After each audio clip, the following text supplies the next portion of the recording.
Oke guys, assalamualaikum warahmatullahi wabarakatuh. Jumpa lagi dengan WA Zahra Channel ya. Pada kesempatan kali ini kita akan membahas tentang brake system atau sistem rem pada kendaraan, yang mana sistem rem ini fungsinya adalah untuk mengurangi kecepatan unit ya, dan juga digunakan untuk menghentikan unit, sehingga otomatis dalam kita mengoperasikan kendaraan ini akan lebih enak lagi ya.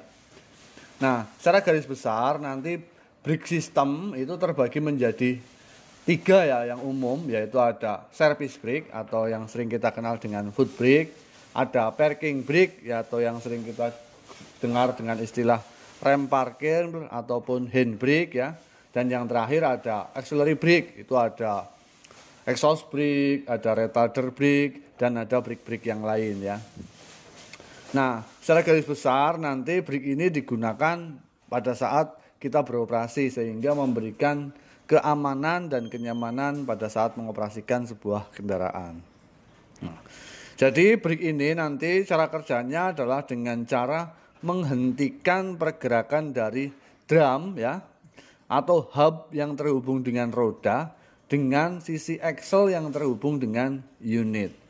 Karena dengan mekanisme seperti itu nanti roda yang berputar atau menggelinding akan terbebani ya. Contohnya nih, di sini ada leaning brake ya. Leaning brake ini kalau kita lihat ya, ada sisi leaningnya ya. Ini sisi leaning, dan ada brake drumnya ya. Sisi brake drum ini nanti akan berhubungan dengan hub atau roda, dan sisi leaning atau sisi brake-nya nanti akan terhubung dengan si hubnya axle.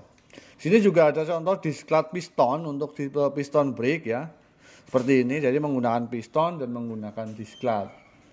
Sedangkan ada juga nanti yang menggunakan mekanisme cakram seperti ini untuk proses pengobrikannya ya.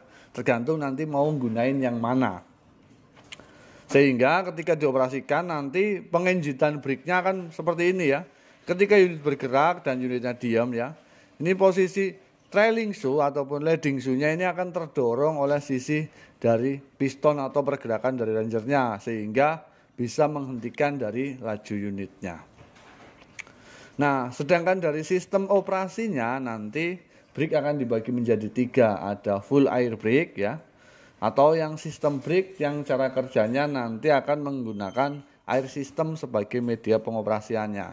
Saya sudah pernah bahas cara kerjanya seperti apa, nanti saya akan tampilkan linknya di deskripsi untuk melihatnya. Yang kedua ada nanti hydraulic system ya. Kalau dia hydraulic system berarti pengoperasiannya berlawanan dengan full air ya. Kalau full air tadi menggunakan angin, kalau hidrolik di sini nanti akan menggunakan mekanisme oli untuk menggerakkan kerja dari si brake. Nanti juga saya akan buatkan videonya. Nah, pada kesempatan kali ini kita akan membahas yang namanya air over hidrolik atau kombinasi dari kedua brake tadi. Dia menggunakan udara sebagai media penggeraknya, tapi menggunakan oli sebagai media pengeremannya, sehingga brake ini lebih consumable ya. Nanti biasanya digunakan pada kendaraan-kendaraan alat berat yang menggunakan angin sebagai media pengoperasian dan menggunakan oli sebagai media pengeremannya. Sehingga karena dia menggunakan mekanisme oli dan angin, komponennya adalah yang pertama ada kompresor, yang mana nanti kompresor ini adalah sebagai pensuplai udara yang akan digunakan pada sistem brake ya. Sehingga ketika digunakan udaranya selalu konstan tanpa ada kekurangan.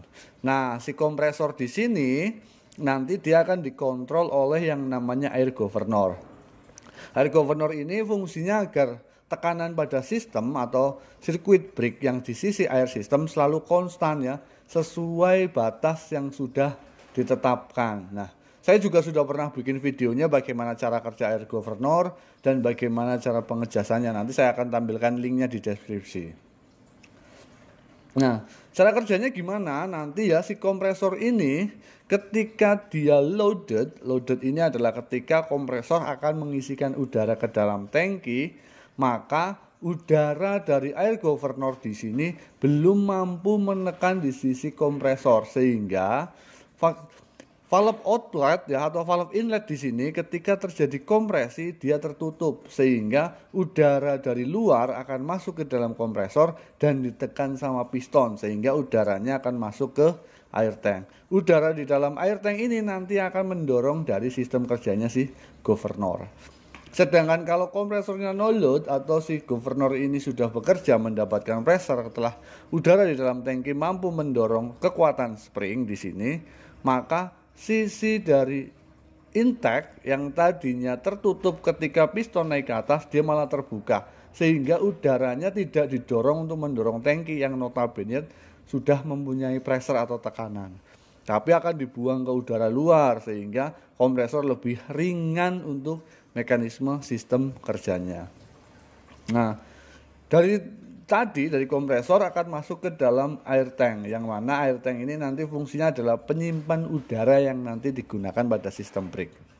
Nah, pada air tank nanti dipasang yang namanya safety valve sebagai safety ketika air governor rusak sehingga air tank ini tidak meledak karena overpressure, ya. Sehingga nanti ketika terjadi keabnormalan pada governor, maka udara di dalam tangki naik di atas setting pressure-nya safety valve, udara akan dibuang ke udara luar. Sehingga tangki masih tetap aman ya, tanpa ada ledakan akibat dipompakan terus-menerus oleh si kompresor.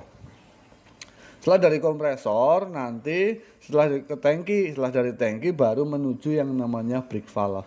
Nah, brake valve inilah nanti yang akan mengalirkan jalur angin ke sisi brake depan atau belakang sesuai permintaan, sesuai besaran load injakan dari si brake pedal. Kenapa? Karena nanti udara di dalam tangki itu konstan ya, selalu sama ukurannya. Tapi ketika valve ini kita injak sedikit, maka udara yang keluar juga sedikit, sehingga brake-nya bekerjanya juga sedikit. Kalau kita injak banyak, maka udara yang keluar juga banyak, sehingga brake-nya juga akan bekerja banyak juga, sesuai permintaannya dari si operator.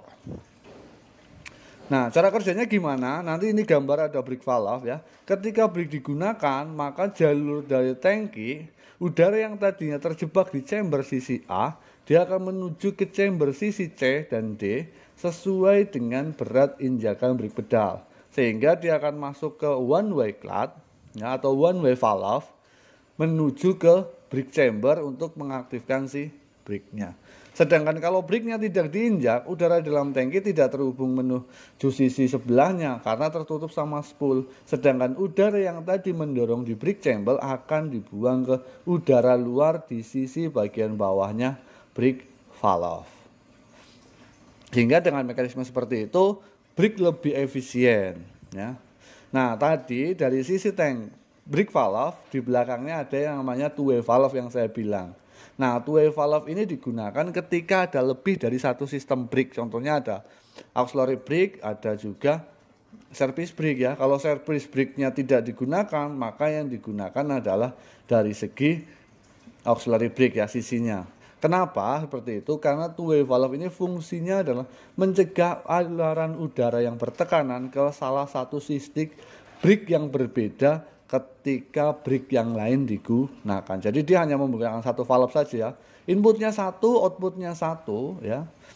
Pembuangannya juga satu, tapi outputnya dua ke sisi kanan dan kiri ya. Sehingga dia akan bisa memilih mana yang lebih besar tekanannya, dia yang akan digunakan di sistem brake-nya.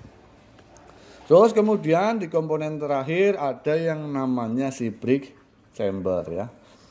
Brake chamber di sini nanti dia fungsinya adalah untuk menggerakkan oli ya, karena dia air over hydraulic. Nah, brake chamber inilah yang merubah tekanan angin yang digerakkan pada chamber melawan spring untuk mendorong oli yang digerakkan pada sistem brake ya. Sehingga air pressure di sini akan dirubah menjadi gerakan mekanik untuk menekan oli pada sisi slack adjuster ya. Sehingga misalkan seperti ini, ketika brake chamber ini mendapat pressure ya, atau brake-nya digunakan, dia akan melawan spring. Gerakan spring ini akan dihubungkan dengan rod yang mendorong piston, sehingga piston ini akan mendorong sistem oli yang menuju ke brake. Sedangkan kalau tidak digunakan, maka dia akan kembali karena tekanan adanya si spring, sehingga oli itu kembali dan brake kembali rilis. Dan sistem terakhir ada yang namanya slack adjuster. Ini yang digunakan untuk menyamakan posisi brake di sisi kanan dan sisi kirinya. Ya, sehingga nanti ketika terjadi keausan di salah satu sisi, maka brake masih bisa digunakan dengan konstan tanpa akan membebani di satu sisi brake. Ya. Sehingga kalau dari gambar seperti ini nanti dia akan menggerakkan sisi brake sesuai dengan pergerakan dari si brake chamber, ya. Sehingga oli yang dimasukkan menuju sisi slack adjuster juga gerakannya akan sama besar dengan gerakannya brake chamber. Sehingga ketika terjadi keausan di salah satu sisi, misalkan depan sama belakang berbeda atau kanan sama kiri berbeda, nanti dia tetap bisa konstan. Dan yang terakhir adalah sisi piston. Nah, inilah yang akan menjanjikan di sisi brake drum tadi. Oke, mungkin itu dulu yang dapat saya sampaikan. Kurang lebihnya saya mohon maaf. Jika ada pertanyaan atau ingin penjelasan lebih lanjut tentang komponen yang lain karena terkait dengan waktu, silahkan ketik komen ya di kolom komentar dan tinggalkan jejaknya. Jangan lupa untuk lakukan like, komen, dan subscribe ya. Dan jangan lupa untuk di-share ke teman-teman yang lain. Semoga bisa bermanfaat. Saya akhiri. Assalamualaikum warahmatullahi wabarakatuh.